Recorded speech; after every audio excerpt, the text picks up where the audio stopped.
श्री साई सचरित्र अध्याय 11 सगुण ब्रह्म श्री साई बाबा। डॉक्टर पंडित का पूजन।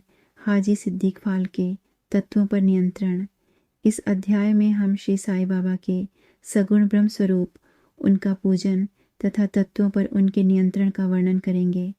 सगुण ब्रह्म श्री साई बाबा। ब्रह्म के दो स्वरूप हैं, निर्गुण और सगुण। निर्गुण निराकार है और सगुण साकार।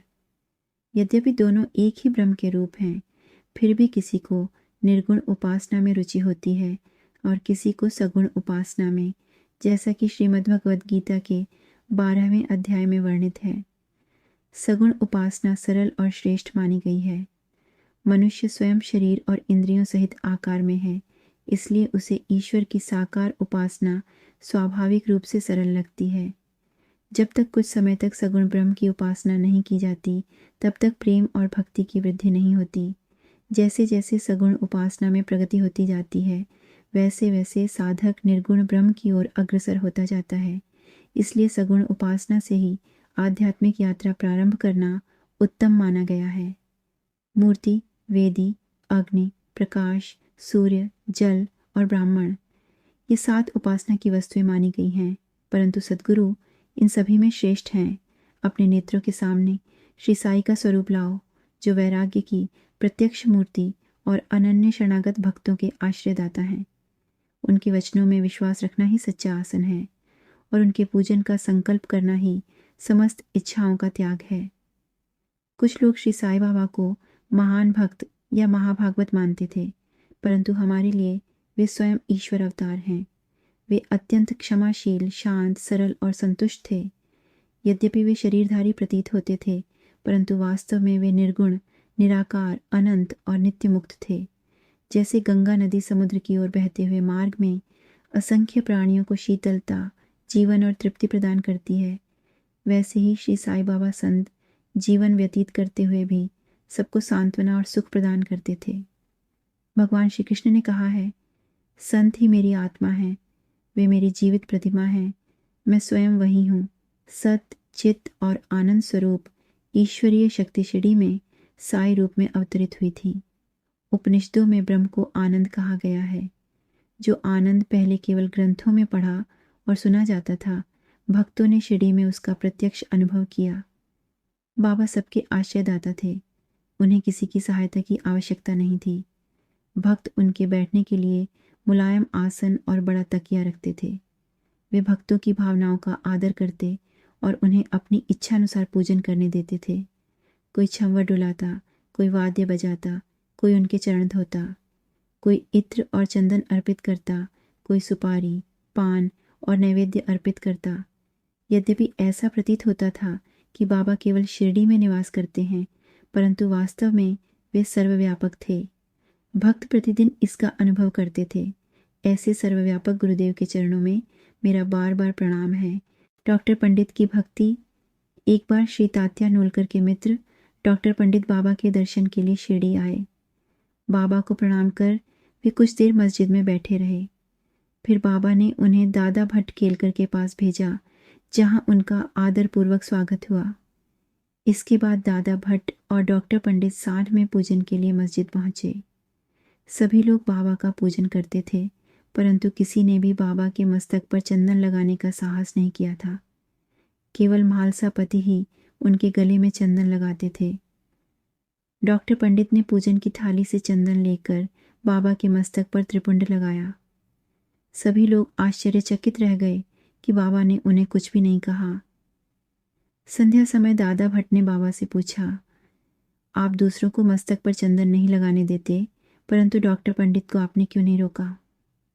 बाबा बोले, डॉक्टर पंडित ने मुझे अपने गुरु रघुनाथ महाराज धोपेश्वरकर के समान माना और उसी भावना से चंदन लगाया। मैं उन्हें कैसे रोकता? डॉक्टर पंडित ने भी यही कहा कि उन्होंने बाबा में अपने गुरु का ही स्वरूप देखा था। यद्यपि बाबा भक्तों को उनकी इच्छा अनुसार पूजन करने देते थे, परंतु कभी कभी उनका व्यवहार अत्यंत विचित्र हो जाता था। कभी वे पूजन की थाली फेंक देते और रुद्रावतार धारण कर लेते। उस समय कोई उनके समीप जाने का साहस नहीं करता था। कभी वे भक्तों को डांटते और कभी मोम से भी अधिक कोमल होकर प्रेम और क्षमा की मूर्ति बन जाते थे। वे कहा करते थे, यदि माता अपने बालक को त्याग दे और समुद्र नदियों को लौटा दे, तभी मैं अपने भक्तों की उपेक्षा कर सकता हूँ। वे सदैव भक्तों के प्रेम के भूखे थे। हाजी सिद्दीक फाल्के, ये कोई नहीं जान सकता था कि बाबा कब किसे अपना कृपा पात्र बना लें। ये सब उनकी इच्छा पर निर्भर था। कल्याण निवासी हाजी सिद्दीक फाल्के मक्का की हज यात्रा के बाद शिरडी आए। वे छावड़ी में रहने लगे, परंतु बाबा ने उन्हें 9 महीने तक मस्जिद में प्रवेश नहीं करने दिया। हाजी अत्यंत निराश हो गए। लोगों ने उन्हें सलाह दी कि वे श्यामा की सहायता लें, क्योंकि श्यामा बाबा के अत्यंत प्रिय भक्त थे। श्यामा ने बाबा से निवेदन किया, बाबा, उस बूढ़े हाजी को मस्जिद में आने की अनुमति क्यों नहीं देते? बाबा बोले, यदि फ़कीर अर्थात अल्लाह अनुमति नहीं देता तो मैं क्या कर सकता हूँ। फिर बाबा ने हाजी की परीक्षा लेनी शुरू की। अंततः जब हाजी ने पूर्ण समर्पण दिखाया, तब बाबा उनके पास गए, उन्हें डांटा और फिर प्रेम पूर्वक आमों की टोकरियाँ तथा 55 रुपये भेंट किए। इसके बाद बाबा उन्हें अपने साथ भोजन के लिए बुलाने लगे और मस्जिद में आने जाने की अनुमति भी दे दी। इस प्रकार हाजी भी बाबा के कृपा पात्र भक्त बन गए। बाबा का तत्वों पर नियंत्रण। एक बार संध्या समय शिरडी में भयंकर आंधी और तूफान आया। आकाश काले बादलों से ढक गया, बिजली चमकने लगी और मूसलाधार वर्षा होने लगी। चारों ओर भय का वातावरण फैल गया। सभी लोग भयभीत होकर मस्जिद में एकत्र हो गए और बाबा से प्रार्थना करने लगे। बाबा बाहर आए और आकाश की ओर देखकर ऊंचे स्वर में बोले, बस शांत हो जाओ। कुछ ही समय में वर्षा रुक गई, आंधी शांत हो गई और आकाश में चंद्रमा दिखाई देने लगा। एक अन्य अवसर पर धूनी की अग्नि अत्यंत प्रचंड हो उठी। उसकी लपटें छत तक पहुंचने लगीं। लोग भयभीत थे कि कहीं मस्जिद में आग न लग जाए। तब बाबा ने अपना सटका उठाकर सामने के स्तंभ पर प्रहार किया और बोले, नीचे उतर जाओ, शांत हो जाओ।